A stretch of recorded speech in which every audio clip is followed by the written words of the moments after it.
হয়া খেন অবৈধ সম্পত্তি অবৈধ সম্পত্তি অবৈধ সম্পত্তি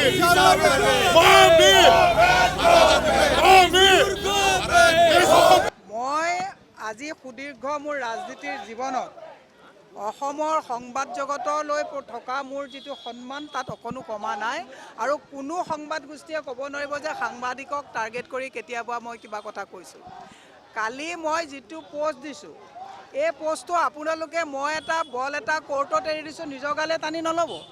মই তাত সাংবাদিকৰ নামেই কোৱা নাই, সাংবাদিকৰ প্ৰশ্নই কৰা নাই। আমি এইকেইদিন যি যাত্ৰাত গৈ আছোঁ ৰাস্তাত বাছে বাছে মানুহে আহি আমাক প্ৰশ্ন কৰিছে যে গৌৰৱ গগৈ পাকিস্তানী লিংক আছেনে নাই। মই যিটো নাম নোলোৱাকৈ কোৱাৰ কথাত মই আজি তাৰিখত দুখ পাইছোঁ যে আপোনালোকে কেলে কোৰ্টৰ এই বলটো আপোনালোকলৈ লৈ গৈছে। আপোনালোকে কওকচোন, ইয়াত থকা যিসকলে আমাৰ কংগ্ৰেছৰ বিট কৰে বা মই আগতে বিজেপিত থাকোঁতেও যিসকলে বিজেপি বিট কৰিছিলে, কওকচোন যে মীৰা বৰঠাকুৰে অসমৰ সংবাদ জগতৰ লগত জড়িত থকা এজন মানুহক কেতিয়াবা অসন্মান কৰিছোঁ নেকি? নাই কৰা। মই যিটো কথা কৈছোঁ এই প্ৰশ্ন মই যালে কৰিছোঁ তেওঁ বুজি পায়, মই ক'ত খৰচ হৈছে তেওঁ বুজি পায়। মই প্ৰশ্ন কৰিছোঁ এজন বিশেষ ব্যক্তিলৈ আৰু প্ৰশ্নটো আপোনালোকে গালে টানি নল'ব। মই আপোনালোকক সেইটো কথা একেবাৰে বিনম্ৰতাৰে কৈছোঁ।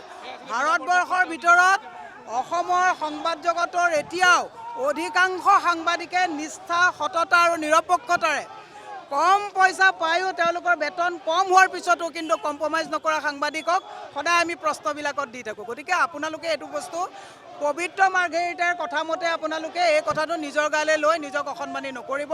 মোৰ আপোনালোকৰ প্ৰতি ৰেচপেক্ট আছে, সদায় থাকিব আৰু সংবাদ জগতৰ কোনো মানুহক আঙুলি উঠোৱাৰ ধৃষ্টতা মোৰ নাই, মই নাই উঠোৱা। কিন্তু সেইকেইজন যিকেইজনে যদি 2 কোটি খৰচ কৰা হিচাপ ভাগলৈ গৈছে তেওঁলোকৰ ধৰফৰণি হ'ব পাৰে, কিন্তু ইয়াত থকা এটা কেমেৰাৰো মোৰ বিশ্বাস এটা কেমেৰাটো কোনো পইচা যোৱা নাই আৰু নিদিয়ে।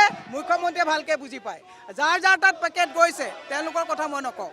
মই যি কৈছোঁ সদায় ডাটাবেছ কওঁ, যি তথ্য কি আছে নাছে। মই সাংবাদিকৰ কথা মই কোৱাই নাই ইয়াত। মই কৈছোঁ মই যিটো খৰচৰ কথা বিশেষ ব্যক্তি এজনলৈ কৈছোঁ, যিজনে আজি 6 মাহ এটা কথা কৈ পেলাই গৌৰৱ গগৈক ঘেৰাই ৰাখিছে, সেই মানুহজনকেহে মই কৈছোঁ।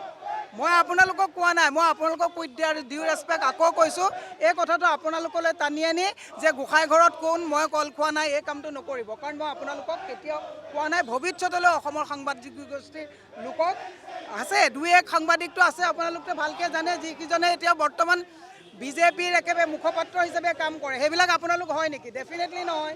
তেওঁলোকৰ যদি গাত লাগিছে মোৰ ক'বলগীয়া কথা নাই, কিন্তু মই কোনো সাংবাদিকৰ নাম ইয়াত লোৱা নাই। আৰু এই কথাটোক লৈ পেলাই আপোনালোকে অসন্তোষ নকৰিলে মই ভাবিম যে আমাৰ সকলোৰে ভাল হ'ব। Thank U.